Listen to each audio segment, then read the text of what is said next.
from the top of a tower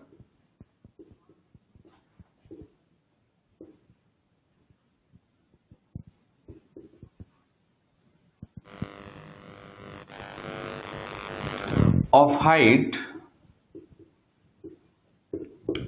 240 meter, two balls A and B are projected simultaneously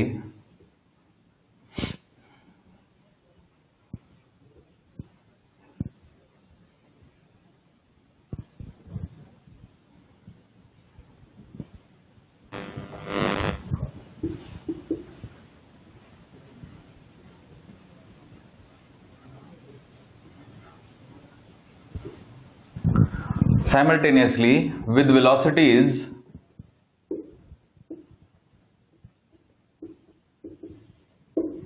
(40 meter per second and 10 meter per second respectively.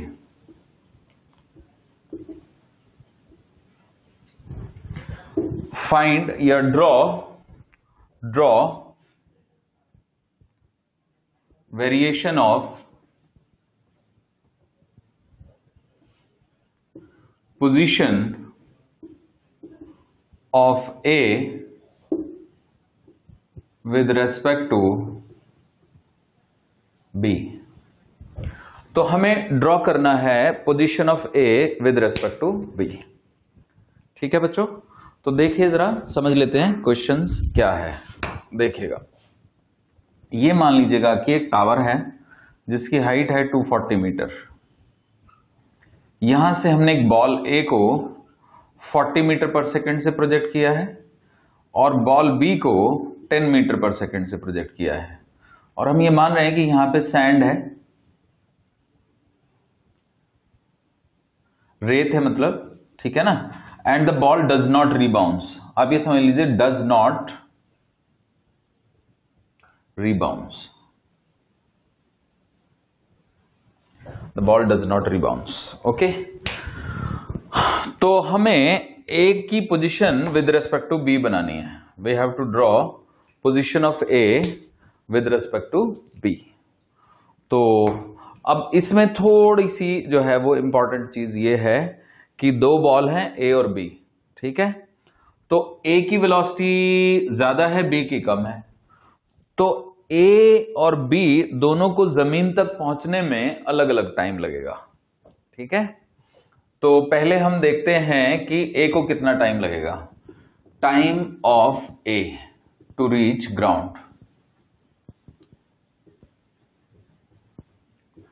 तो ये हो जाएगा -240 will be its displacement and its velocity will be 40 into T A plus 1/2 into -10 into T A का square.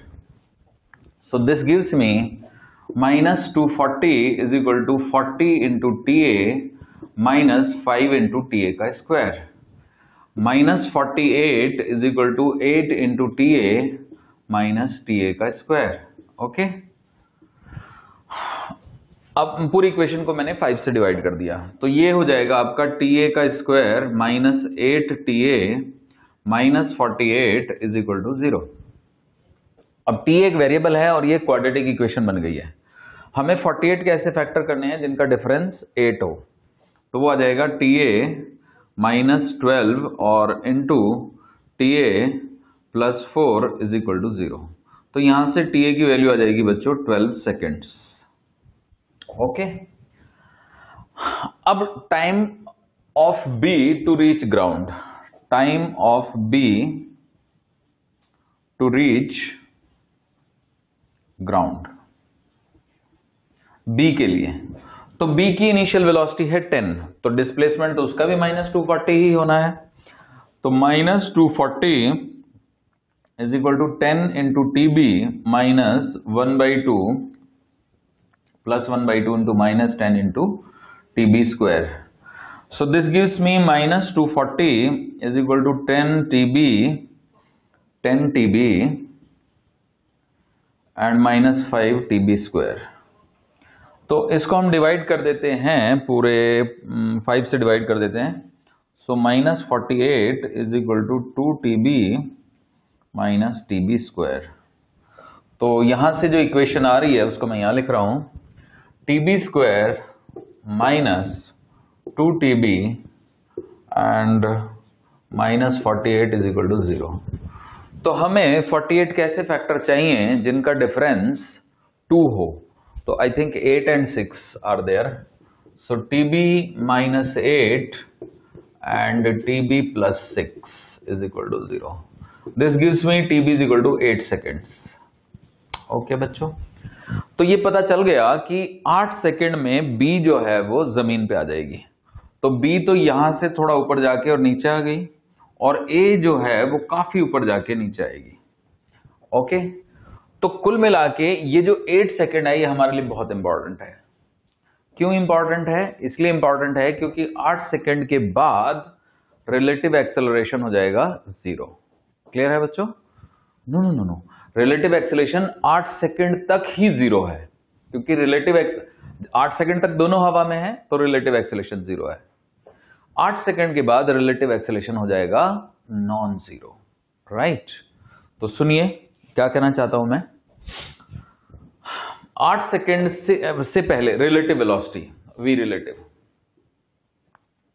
तो v relative जो है वो है 40 माइनस 10 यानी कि 30 मीटर पर second, but up to only 8 seconds,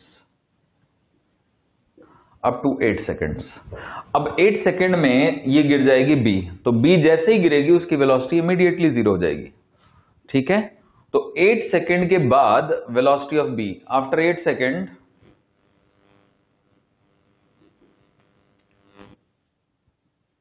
velocity of B becomes 0.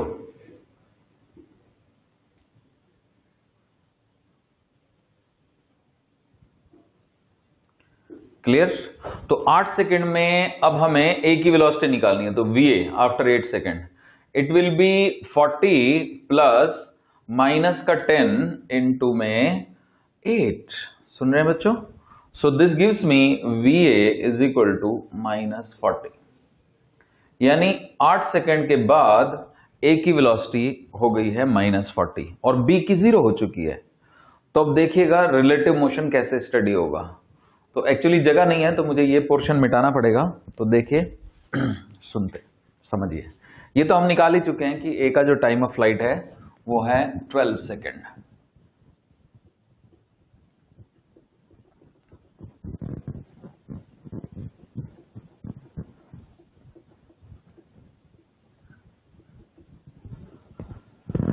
सुन रहे बच्चों? देखिए यहां पे मैं बना रहा हूं रिलेटिव पोजीशन, ये टाइम है, ये है position of A with respect to B। तो क्योंकि A की वेलोसिटी B के रेस्पेक्ट में ज्यादा है तो A जो है वो B से दूर होता जाएगा, और वो कैसे जाएगा? ऐसे। क्लियर? ये मान लो 8 सेकेंड है, तो अप टू 8 सेकेंड A जो है वो B से दूर होता जाएगा, और उसकी वेलोसिटी रिलेटिव वेलोसिटी 30 है, तो इस लाइन का जो स्लोप है वो 30 है। यानी अगर ये 8 है तो ये 8 का 30 टाइम्स है। 8 का 30 टाइम्स मतलब 240, मतलब 240 is the separation between A and B after you can say after 8 seconds. अब क्या हुआ सोचिए, 8 सेकेंड से जस्ट पहले रिलेटिव वेलोसिटी थी +30, 8 सेकेंड के जस्ट बाद रिलेटिव वेलोसिटी -40 हो जाएगी। यानी वो स्लोप जो ऊपर की ओर था ऐसे अचानक से नीचे हो जाएगा। इसके अलावा जो ग्राफ रिलेटिव पोजीशन का स्ट्रेट लाइन था वो स्ट्रेट लाइन नहीं रहेगा, वो पैराबोला बन जाएगा, क्योंकि हाफ GT² भी आ गया। अब 12 सेकेंड वो इंस्टेंट है जब ये दोनों जमीन पे पहुंच गए, तो उन दोनों के बीच में जो सेपरेशन है वो 0 हो गई। तो यहां से यहां तक एक पैराबोला बनाना है, और उस पैराबोला का इनिशियल स्लोप -40 होना है, और वो स्लोप लगातार घटते जाना है। तो इस प्रकार से जो पैराबोला है वो कुछ ऐसे बनेगा। तो देख सकते हैं कि यहां पे स्लोप जो है वो -40 हो गया and it is keep on being more and more negative, क्योंकि रिलेटिव वेलोसिटी जो है वो बढ़ती जा रही है मैग्नीट्यूड में, क्योंकि बी तो रुक चुका है, ए भी हवा में ही है।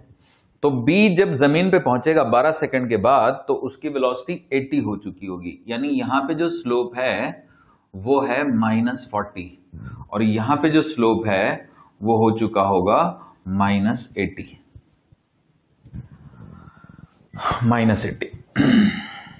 क्लियर बच्चों? और यहां पर जो स्लोप है वो है +30। तो ये सारा खेल स्लोप का है। जो डिस्प्लेसमेंट टाइम ग्राफ है उसका जो स्लोप है वो रिलेटिव वेलोसिटी को बता रहा है, क्योंकि रिलेटिव पोजीशन का ग्राफ है। तो रिलेटिव वेलोसिटी 8 सेकंड से जस्ट पहले 30 है, 8 सेकंड के जस्ट बाद -40 है और वो मतलब घटते घटते -80 हो गई। अब मैं घटना ही बोल रहा हूं उसको, क्योंकि कोई चीज -40 से -80 पे आ जाएगी तो वो घट ही रही है, राइट? तो इस तरह से ये हमने रिलेटिव पोजीशन का ग्राफ बना दिया। ठीक है बच्चों, तो उम्मीद है कि आपको ये समझ आ गया, राइट?